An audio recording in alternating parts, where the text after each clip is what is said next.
So through this book, I want to equip my readers with fundamental economic reasoning and some basic but misunderstood facts about capitalism so that they can better exercise what I call active economic citizenship and demand right courses of action from their policymakers, political representatives, and business leaders.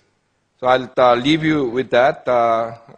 Finally, with thanks to Yunaf, my daughter, who helped with the picture collection, and to Jingyu for his appearance in Thing 9, and help with PowerPoint preparation.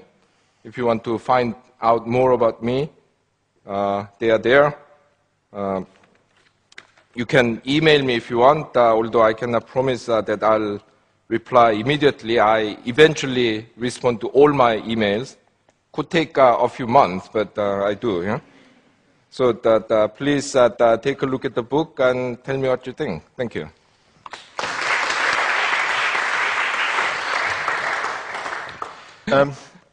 So how has this happened? I mean, if we're getting it so spectacularly wrong, how has this happened? How have we come to believe all these things which are completely false? Well, I sometimes liken it to the movie Matrix.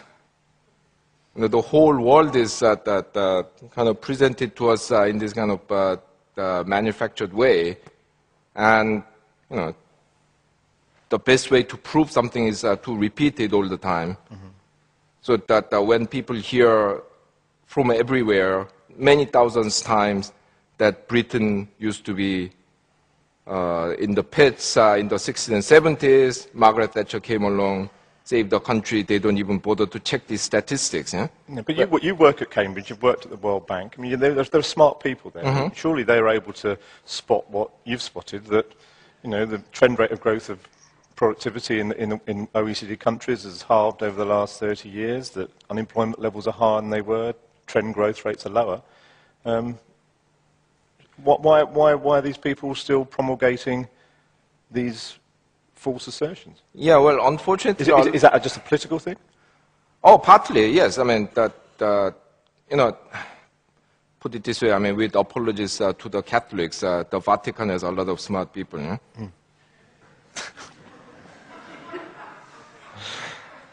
Sorry.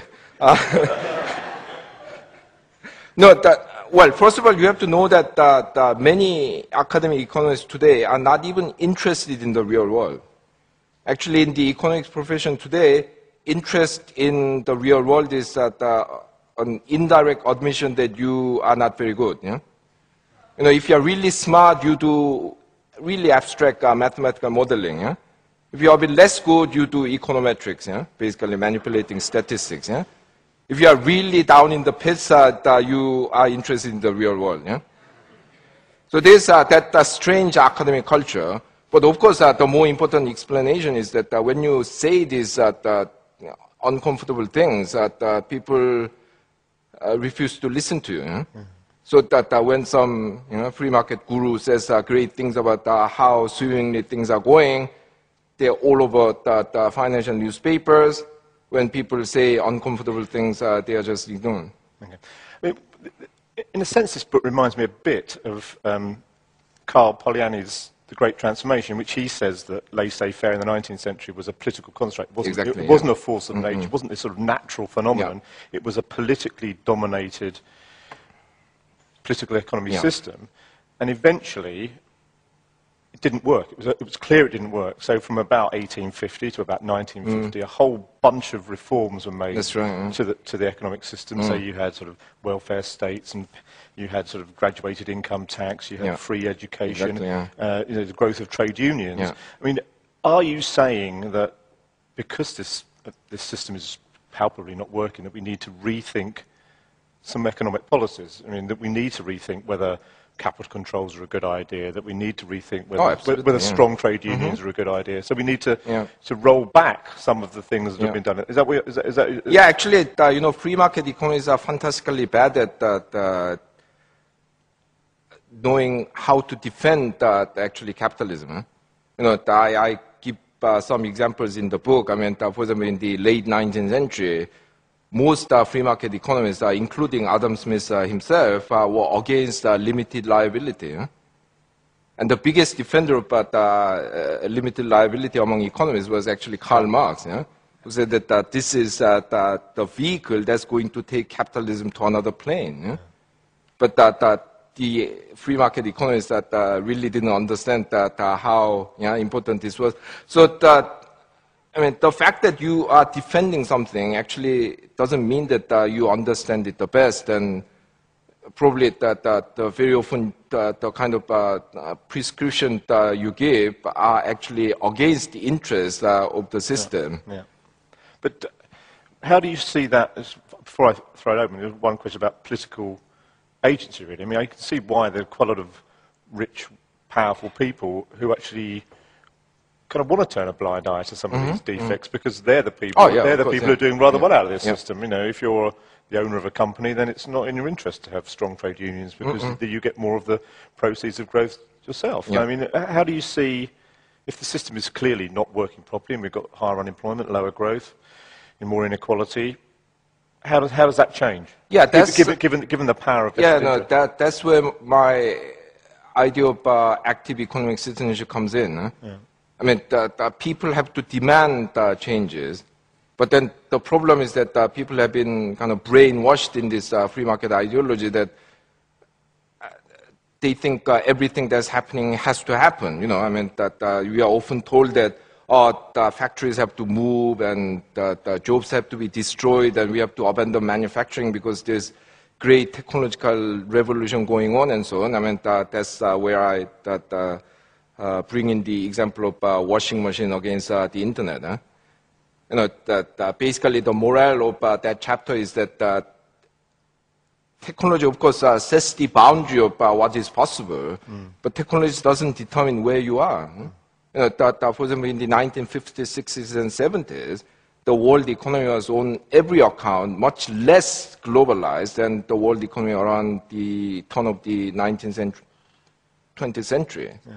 Why? Because the governments put restrictions on the movement of things. And I mean, when you think about it, how was the world economy run in the early 20th century? It was basically run on the basis of steamships and wire, not even wireless telegraphy.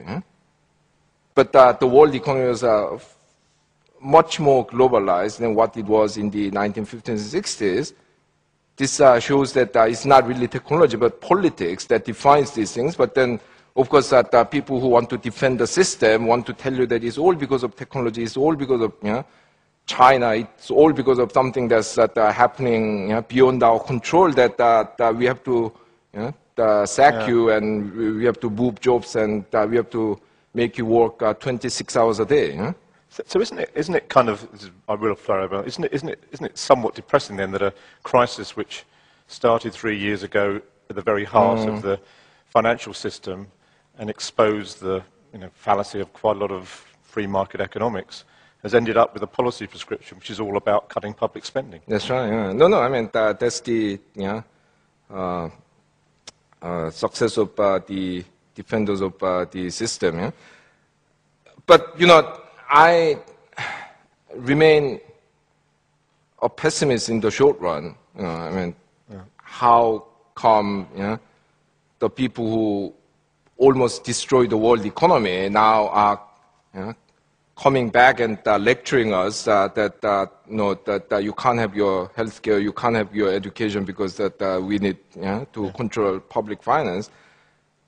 So that makes me quite depressed. But in the long run, I remain an optimist. 200 years ago, people thought it was quite all right to buy and sell people, slave trade. 100 years ago, they put women in prison for asking for vote. 50 years ago, all the founding fathers of developing nations were hunted by the French and the British as terrorists. 20 years ago, Mrs. Thatcher said that someone who thinks that there'll be a majority black rule in South Africa lives in the cloud cuckoo land. But these things all have happened.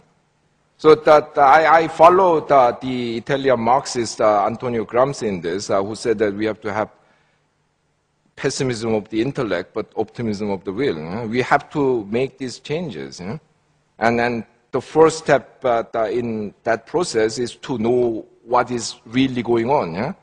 I mean, you remember the scene where Morpheus is asking Neo whether he wants to take the red pill or the blue pill.